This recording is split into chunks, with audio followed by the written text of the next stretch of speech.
and welcome again to the channel. Today we're going to speak about the housing affordability and we are gonna focus on Europe this time. We'll also talk about the housing affordability in US in a later video. But for now, let's focus on Europe. So in 2026, the housing affordability has reached a really critical tipping point, evolving from a market challenge to a really profound social crisis, I would say, that impacts the so-called lockdown generation or the young adults aged 18 to 34, 35. So if we have a look at the numbers, and you have here the map of Europe and the housing cost over border rate amongst people at risk of poverty, earning less than 60% of the median income, you see the figures look really bad. So for example, for those people, you have in Great Britain about 40% of their total earnings goes towards housing, and then it's even worse in Germany with close to 52%, and even here in Greece it's even bigger. So there's not a lot of hope going forward. I would say that young people face significantly higher barrier than the general population.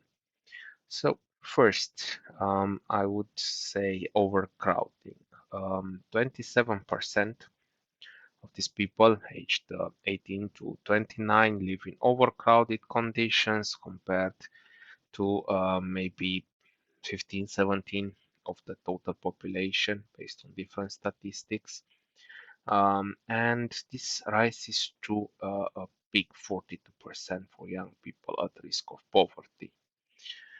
Uh, then, as you also see from the image, over 10% of young Europeans up to 30 years old spend more than 40% of their income on housing, far exceeding the affordability benchmark. So it's common sense in financial education that housing should not take more than 25% of your total income. And here we see more than 40% in a number of countries.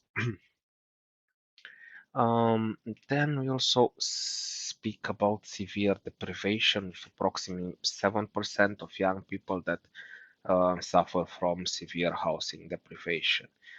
So they live in poor condition like damp or rot.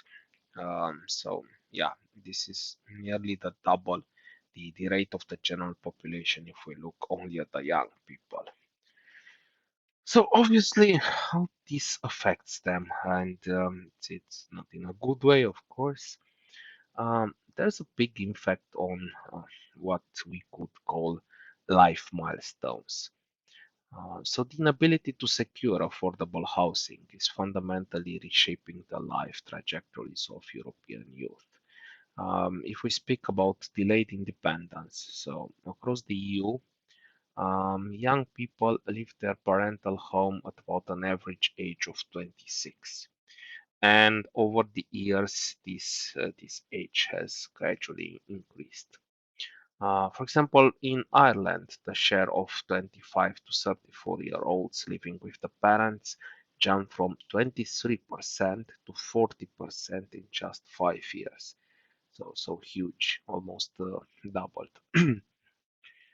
Then we can talk about postponed life decisions. So the financial strain has forced many to delay starting families, to delay marriages, to stop maybe pursuing higher education of top-tier universities, or relocating for better career opportunities. And last but not least, we can also talk about a mental health crisis, because there is obviously a link between the housing instability and the rising rates of anxiety and depression among youth, which makes sense because, yeah, if you're not sure on if you'll afford a place to live, then obviously you'll not be in a good state of mind. If we look at the policy interventions and initiatives, there's a lot of bragging from new politicians, a lot of demagogues, starting with Ursula and then her um, allies, and even to the local politicians, so from the top of EU to even the local government. They say they have launched some specific measures to address these challenges, generally mentioning the so-called European Affordable Housing Plan. How affordable it is, we will see. They mentioned about supporting the first-time buyer by reducing some tax barriers and implementing some reduced VAT taxes for affordable housing projects.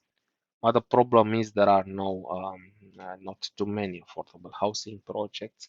Everybody wants to build for rich people or for investors, and they don't really care about making housing affordable. Then they talk about the student and young worker housing, and trying to mobilize investment specifically for this student housing, and disadvantaged students. But again, this only covers the youth that are students that in their study years.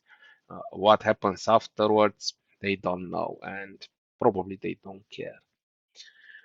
Then they are trying to do some short-term rental regulations, like new legislative initiatives to limit the expansion of platforms like Airbnb to return housing to the local term residents. But this makes sense maybe in, let's say, touristical cities where there are a lot of tourists, but it doesn't really address the problem of the uh, affordable housing because generally Airbnb are close to the city centers, to the areas of nightlife, to the tourist attractions. But also, if you look in the suburbs, when the cities are expanding, you see that even if in the suburbs, the housing is not affordable at all. And generally, there's not the impact of Airbnb that much. And then they are also saying there will be a public investment upon European investment platform, whatever that will mean, to build maybe some sustainable housing. We'll see. I mean, it seems like government is shying away of supporting a public program of just building houses and basically uh, giving the middle finger to greedy real estate developers. If we look just a few examples, but of course that doesn't cover everything. In Romania, for example, there is a National Agency for Housing that operates a program dedicated to building rental housing for young specialists. If you look closer into that, it's pretty much a hoax with very, very, very few buildings being built by the public, by the public sector, by the city halls, and even the so-called social housing is given sporadically and without transparency. Then Portugal recently approved a tax relief measure, including a temporary 6% VAT rate for the construction of permanent residences, priced up to 600,000 euros. So it's a lot of money if you ask me, but yeah, maybe for some this is just spare change.